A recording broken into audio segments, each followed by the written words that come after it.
আৰু গহপুৰৰ ছয়দুৱাৰৰ একালৰ কৃতি শিক্ষয়িত্ৰী সুবৰ্ণলতা বৰুৱাৰ মৃত্যু ঘটিছে। ৮৩ বছৰ বয়সত বাৰ্ধক্যজনিত কাৰণত মৃত্যু ঘটিছে সৰহবয়সী মহিলাগৰাকীৰ। সুবৰ্ণলতা বৰুৱা আছিল খোল বৰগীত সত্ৰীয়া নৃত্যত পাৰদৰ্শী।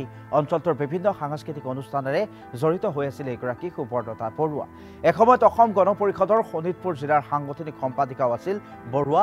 ৬টা সন্তানৰ মাতৃ সুবৰ্ণলতা বৰুৱাই শিশুৰ উন্নতিৰ বাবে কৰি গৈছিল বহু কাম। আমি পুনৰ আপোনালোকক জনাইছোঁ সেই খবৰ।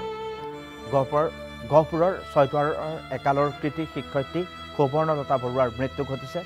৮৩ বছৰ বয়সত বাৰ্ধক্যজনিত কাৰণত মৃত্যু ঘটিছে সৰহবয়সী মহিলাগৰাকীৰ। আৰু সুবৰ্ণ কলিতা বৰুৱা আছিল একাধাৰে খোল বৰগীত সত্ৰীয়া নৃত্যত পাৰদৰ্শী। অঞ্চলটোৰ বিভিন্ন সাংস্কৃতিক অনুষ্ঠানেৰে জড়িত আছিল এইগৰাকী সুবৰ্ণলতা বৰুৱা। এসময়ত অসম গণ পৰিষদৰ শোণিতপুৰ জিলাৰ সাংগঠনিক সম্পাদিকাও আছিল বৰুৱা। ৬টা সন্তানৰ মাতৃ সুবৰ্ণলতা বৰুৱাই শিশু উন্নতিৰ বাবে কৰি গৈছিল বহু কাম।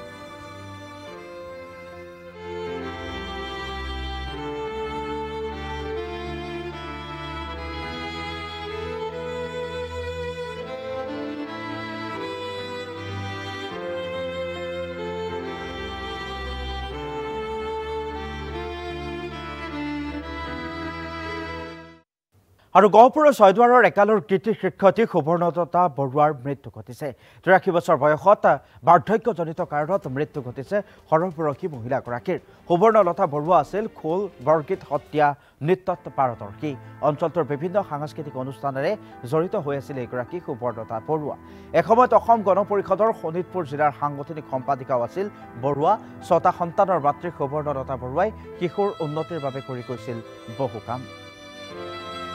আমি পুনৰ আপোনালোকক জনাইছোঁ সেই খবৰ। গহপুৰৰ ছয়দুৱাৰৰ একালৰ কৃতি শিক্ষয়িত্ৰী সুবৰ্ণলতা বৰুৱাৰ মৃত্যু ঘটিছে। ৮৩ বছৰ বয়সত বাৰ্ধক্যজনিত কাৰণত মৃত্যু ঘটিছে সৰহবয়সী মহিলাগৰাকীৰ। আৰু সুবৰ্ণ কলিতা বৰুৱা আছিল একাধাৰে খোল বৰগীত সত্ৰীয়া নৃত্যত পাৰদৰ্শী। অঞ্চলটোৰ বিভিন্ন সাংস্কৃতিক অনুষ্ঠানেৰে জড়িত আছিল এইগৰাকী সুবৰ্ণলতা বৰুৱা। এসময়ত অসম গণ পৰিষদৰ শোণিতপুৰ জিলাৰ সাংগঠনিক সম্পাদিকাও আছিল বৰুৱা। ৬টা সন্তানৰ মাতৃ সুবৰ্ণলতা বৰুৱাই শিশু উন্নতিৰ বাবে কৰি গৈছিল বহু কাম।